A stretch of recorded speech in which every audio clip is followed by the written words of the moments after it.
जन्म कुंडली विश्लेषण एवं ज्योतिषीय वास्तु समाधान के चैनल पर आपका स्वागत है।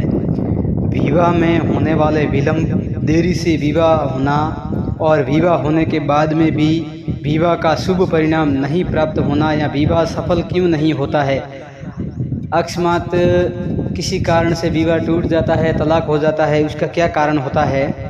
जब जन्म कुंडली में सप्तमेश एवं पंचमेश दोनों एक साथ कहीं पर भी युति बनाते हो या पंचम भाव में युति बना रहे हो तो प्रेम विवाह का योग बनता है।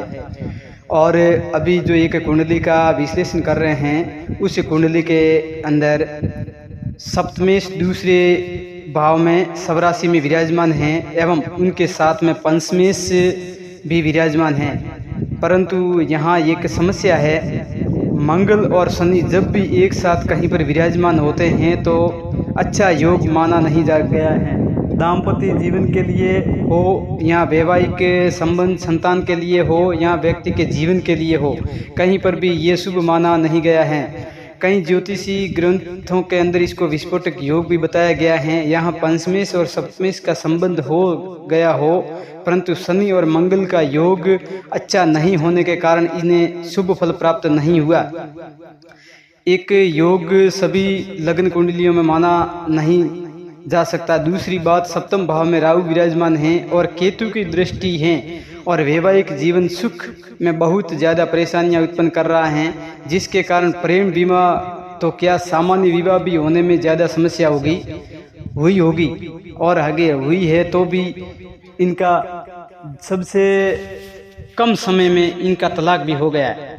यदि सप्तम भाव में के स्वामी के साथ में संबंध बनाते सप्तमेश तथा शनि में शत्रुता होती हैं, तब विवाह बहुत ज़्यादा विलंब से होता है। कई लोगों की 46 वर्ष की उम्र भी पार हो जाती है और धीरे धीरे विवाह की इच्छाएं भी समाप्त हो जाती है। इस कुंडली में सप्तमेश के साथ में विराजमान शनि होने के कारण एवं सप्तम भाव पर राहु बैठने से उस पर केतु की दृष्टि तथा राहु, शनि और केतु के प्रभाव के कारण वैवाहिक जीवन में समस्या हुई। और यदि सप्तम भाव के स्वामी के साथ में संबंध बनाने के कारण इनमें शत्रुता के कारण विस्फोटक योग बना और उसके कारण एक दूसरे के सामंजस्य में, एक दूसरे को समझने में इन्होंने कुछ समस्या हुई और इन्होंने एडजस्ट नहीं करने के कारण इनका तलाक हो गया। इसलिए बचपन में ही जन्म कुंडली विश्लेषण करवा कर ऐसे योग जो होते हैं, ग्रह परेशानी करने वाले होते हैं, उनका पहले से ही प्रारंभ में ही उपाय कर लिया जाए या इनका उपाय चालू रखा जाता है तो उनको जीवन में कष्ट नहीं आते हैं और ग्रह उन्हें पीड़ा नहीं देते हैं।